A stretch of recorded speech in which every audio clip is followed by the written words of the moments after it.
dyan? Nag-i-enjoy po ba lahat?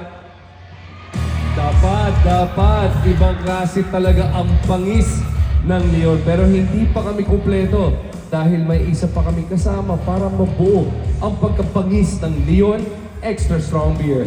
At nagagalak ako ipakilala sa inyo lahat ang bagong membro namin. Ito na, ang bagong brand ambassador ng Leon. Ang nagpapakita ng bangis sa galing. Give it up for Easy Mill!